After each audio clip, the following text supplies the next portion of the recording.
Assalamualaikum warahmatullahi wabarakatuh. Perkenalkan, nama saya Ahmad Riansyah Hakim dari Prodi Perpustakaan dan Sains Informasi. Jadi di sini saya akan menjelaskan tokoh-tokoh arsiparis yang ada di Indonesia dan yang ada di dunia. Yang pertama berada dari Indonesia, yaitu Dr. Andes R. Muhammad Ali. Muhammad Ali lahir di Madiun pada tanggal 14 April 1912. Ali mendapatkan gelar sarjana di bidang sastra atau sejarah dari Universitas Indonesia pada tahun 1958. Karirnya sebagai seorang akademis dimulai saat ia menjadi guru sejarah. Pada tahun 1935 sampai 1942, ia fokus mengabdi dirinya untuk mengajar di sekolah-sekolah swasta. Dari masa awal kemerdekaan hingga Orde Baru, Muhammad Ali cukup banyak memberikan andil dalam pemerintahan, terutama dalam hal pendidikan dan pengembangan ilmu sejarah, seperti di Kementerian Pendidikan dan menjabat sebagai Kepala Arsip Nasional.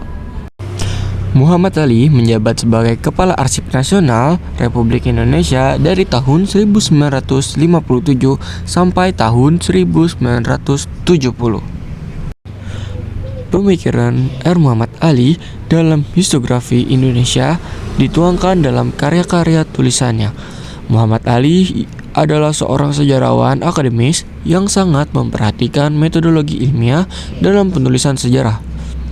Gagasan terkait metodologi sejarah masih terbilang baru bagi sejarawan Indonesia pada masa itu. Ia memberikan dasar-dasar yang perlu diperhatikan dalam penelitian sejarah Indonesia. Selain itu, ia memiliki kecenderungan terhadap kajian sejarah Indonesia sebagai sejarah nasional. Karya yang dihasilkan oleh R. Muhammad Ali yaitu 1. Ada Pengantar Ilmu Sejarah Indonesia. Yang kedua, Pengantar Sejarah Indonesia untuk Tenaga Sosial.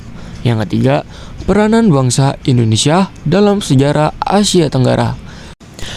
Yang keempat, Penentuan Arti Sejarah dan Pengaruh dalam Metodologi Sejarah Indonesia. Yang kelima, Sejarah Nasional. Nah, tadi kelima itu adalah hasil karya yang dihasilkan oleh R. Muhammad Ali. Dari kelima karya yang dihasilkan itu kita mengetahui fungsinya, yaitu berfungsi sebagai sumber pengetahuan awal tentang historiografi Indonesia. Buku ini membahas di kalangan pembahasan mengenai penyusunan sejarah Indonesia serta perkembangan historiografi yang fokus pada perspektif Indonesia. Selain itu, buku ini menjelaskan hubungan antara sejarah dan ilmu sosial lainnya, serta memberikan wawasan tentang metodologi penulisan sejarah. Oleh karena itu, buku ini sangat berguna bagi pelajar dan peneliti yang ingin memahami konteks sejarah Indonesia secara lebih mendalam. Oke, selanjutnya ada tokoh arsiparis dunia, yaitu Barbara Lansby Craig.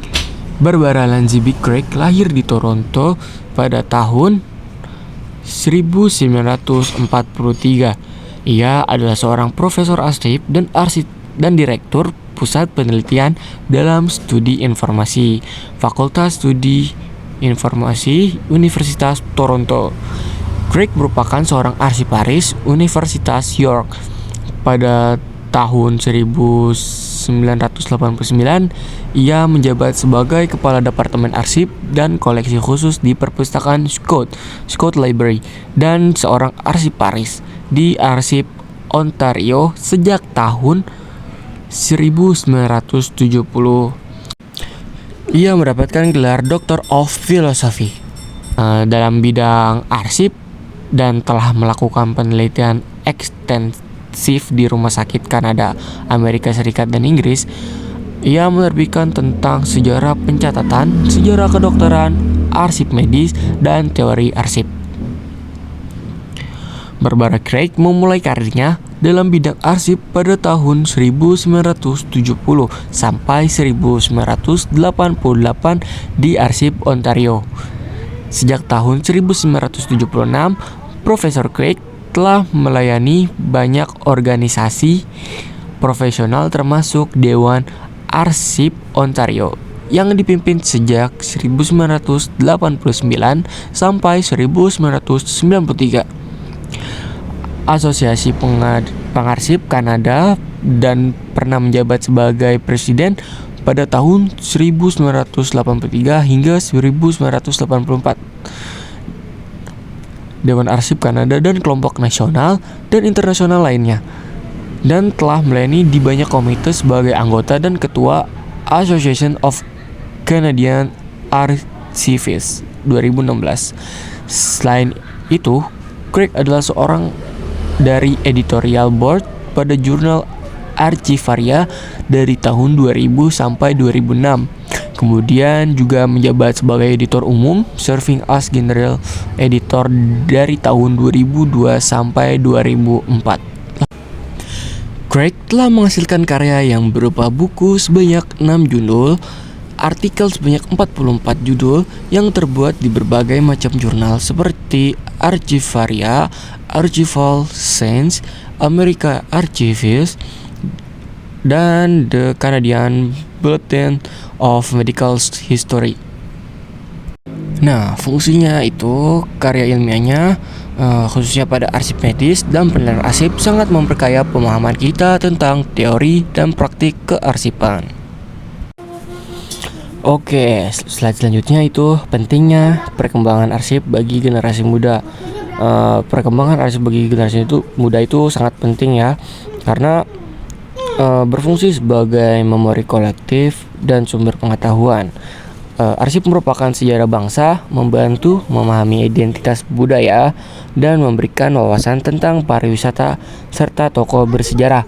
Dengan mengedukasi generasi muda mengenai pentingnya arsip, mereka dapat menghargai warisan budaya dan terlibat dalam pelestarian melalui digitalisasi dan partisipasi aktif.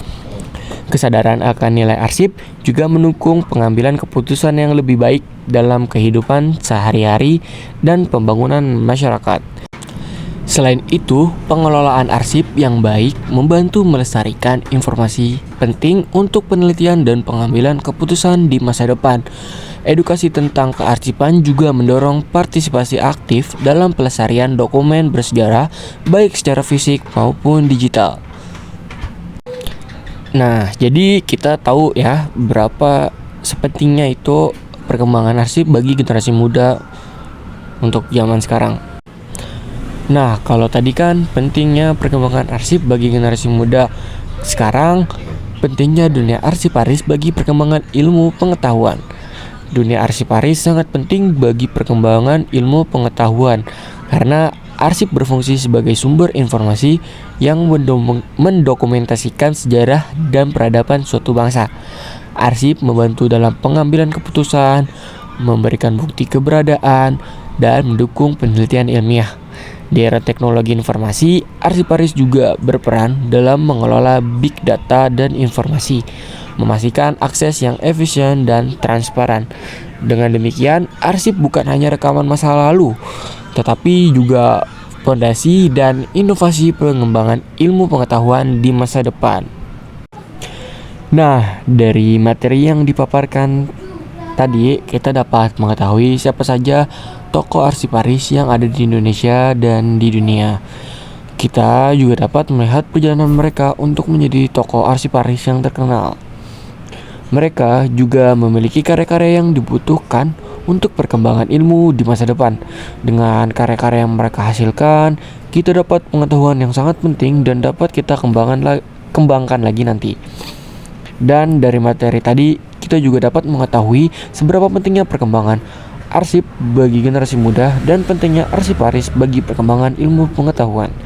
Jika tidak ada arsiparis, kita tidak akan bisa mengetahui ilmu yang ada di zaman dahulu. Karena adanya arsiparis, kita dapat mengetahui ilmu yang ada pada zaman dahulu karena merekalah yang menyimpannya dengan baik dan benar. Bayangkan, jika tidak ada mereka, kita tidak akan dapat mendapatkan ilmu sebanyak sekarang ini. Jadi kita dapat menyimpulkan bahwa arsip dan arsipari sangat dibutuhkan karena untuk mengembangkan ilmu yang sudah ada dan menjadi ilmu yang terbaru. Sekian dari saya, kurang lebihnya mohon maaf. Terima kasih. Wassalamualaikum warahmatullahi wabarakatuh. Dadah, terima kasih.